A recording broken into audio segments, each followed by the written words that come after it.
Good afternoon. You know, the Bible says in Genesis 1 and verse 26, "And God said, Let us make man in our image, after our likeness, and let them have dominion over the fish of the sea, and over the fowl of the air, and over the cattle, and over all the earth, and over every creeping thing that creeps upon the earth." I was listening to a podcast earlier today of a young man who had turned himself into a billionaire.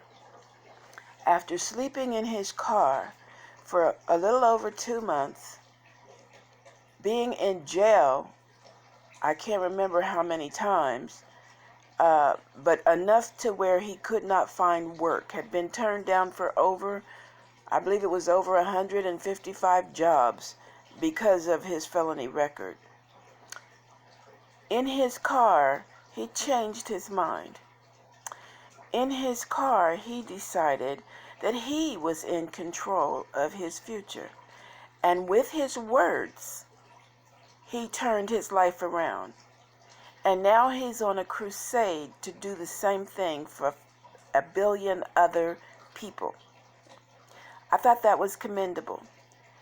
I started listening to the podcast and listening to his testimony, and then another interview came on with him, and I listened to about half of that interview, and he inspired me so much by how careful he was with the choice of words that he used.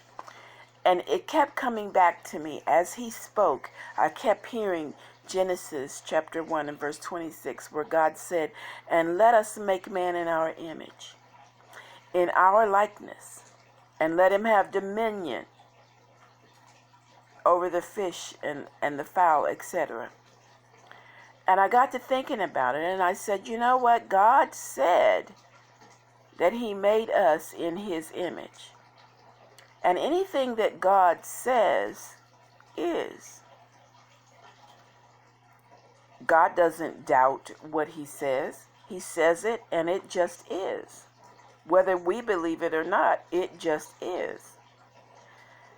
So if we were made in his image, we have the same authority and the same power that he has.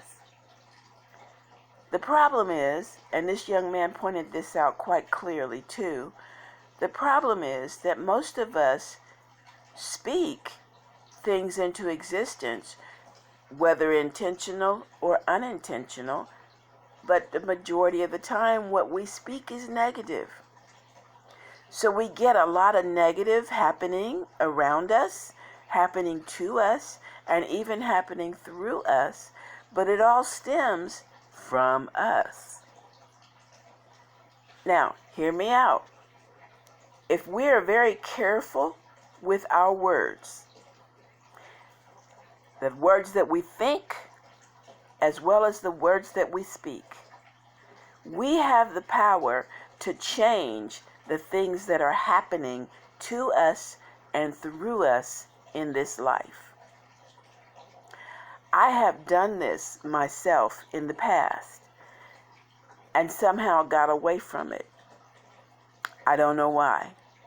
But I do know that I'm going to go back to it and take it one step further. If God said that all I have to do is say it and believe it, and it's going to happen, if I can say negative things and they happen, why can't I say positive things and they happen? Not only will I say it, but I will believe it, and I will stand on it until I see it. I will be persistent because I was created in the likeness of my Father. I was created in his image. The authority that he gave me is still here. All I have to do is act on it. So I want to challenge you to do the same thing. Be careful of the things that you say. Pay close attention to the words that come out of your mouth, and let us change our future for the better, starting right now. God bless you and have a great day. If you like what you're hearing, please subscribe to my channel and give me a thumbs up. Let me know you're listening. Thank you and God bless.